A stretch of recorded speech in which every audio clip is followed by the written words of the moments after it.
వర్తమానం ఎక్స్ప్రెస్కి స్వాగతం. నేను మీ భాష. గడిచిన 24 గంటల్లో జరిగిన టాప్ 10 న్యూస్ ఇప్పుడు చూద్దాం. పాలస్తీనాపై ఇజ్రాయెల్ దమనకాండ కొనసాగుతూనే ఉంది. మృతుల సంఖ్య 1,00,000కు పైగా సమీపిస్తున్నా ఇజ్రాయెల్ రక్తదాహం తీరడం లేదు. తాజాగా జరిగిన దాడుల్లో పదుల సంఖ్యలో మరణించారు. మృతుల్లో మహిళలు, పిల్లలు పెద్ద సంఖ్యలో ఉన్నారు.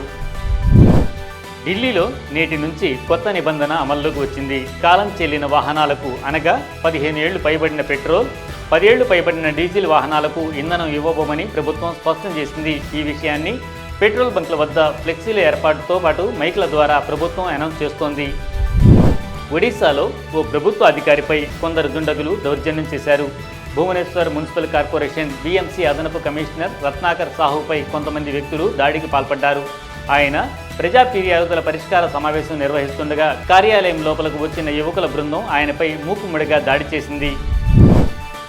సూరత్ పోలీసులు 943 కోట్ల డబ్బా ట్రేడింగ్ ఆన్లైన్ బెట్టింగ్ ర్యాకెట్ను ఛేదించారు. ఈ ర్యాకెట్ను రియల్ ఎస్టేట్ సంస్థగా చెబుతూ నడిపిస్తున్నారని పోలీసులు తేల్చారు. ఈ స్కామ్కు సంబంధించి 8 మందిని అరెస్ట్ చేశారు.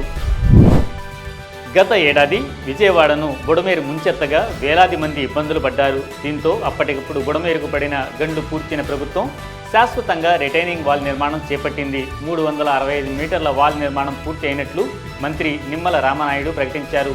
దీనికోసం 23 కోట్ల రూపాయలు ఖర్చు చేశామన్నారు. మలక్పేట మహబూబ్ మాన్షన్ మార్కెట్లో షేక్ కుద్దూస్ అనే వ్యక్తి ఉల్లిగడ్డల వ్యాపారం చేస్తున్నాడు. వ్యాపార లావాదేవీలకు సంబంధించిన 6.5 లక్షల నగదును తన స్కూటర్ డిక్కీలో పెట్టి వాహనాన్ని షాప్ ఎదుట పార్క్ చేసి లోపలికి వెళ్ళాడు. కొద్దిసేపటి తర్వాత తిరిగి వచ్చి చూడగా డబ్బులు కనిపించకపోవడంతో పోలీసులకు ఫిర్యాదు చేశాడు. ఎల్బీ నగర్ మెట్రో స్టేషన్ సమీపంలో అర్ధరాత్రి 12 గంటల 30 నిమిషాల ప్రాంతంలో యాక్సిడెంట్ జరిగింది.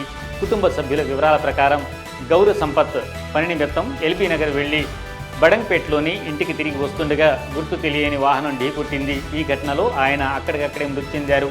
మృతుడికి భార్య, కుమార్తె, కుమారుడు ఉన్నారు. ఈ ఘటనపై ఎల్బీ నగర్ పోలీసులు కేసు నమోదు చేసుకుని దర్యాప్తు చేస్తున్నారు. తెలంగాణ బీజేపీ చీఫ్గా రామచంద్రరావు ఏకగ్రీవంగా ఎన్నికయ్యారు. ఈ విషయాన్ని కేంద్ర సహాయ మంత్రి శోభా కరంద్లాజే ప్రకటించారు. బీజేపీ అధిష్టానం నిర్ణయం మేరకు రామచంద్రరావు ఒక్కరే నిన్న నామినేషన్ చేసిన సంగతి తెలిసిందే.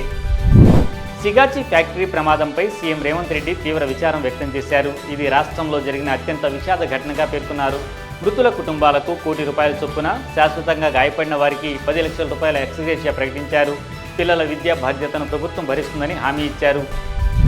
హైదరాబాద్లో మరో కంపెనీలో భారీ పేలుడు సంభవించింది. మేడ్చల్ పరిధిలోని ఇండస్ట్రియల్ ఏరియాలో ఉన్న అల్కలాయిడ్ బయో యాక్టివ్ ఫార్మా కంపెనీలో బాయిలర్ పేలింది. ఈ ప్రమాదంలో కార్మికుడు శ్రీనివాస్ రెడ్డికి తీవ్ర గాయాలయ్యాయి. వెంటనే అతన్ని ఆసుపత్రికి తరలించి చికిత్స అందిస్తున్నారు. దీనిపై మరిన్ని వివరాలు తేలాల్సి ఉంది. ఈ వార్తలు ఇంతటితో సమాప్తం. మరిన్ని విశేషాలతో మళ్ళీ మీ ముందుంటాం. అంతవరకు సెలవు. ధన్యవాదాలు.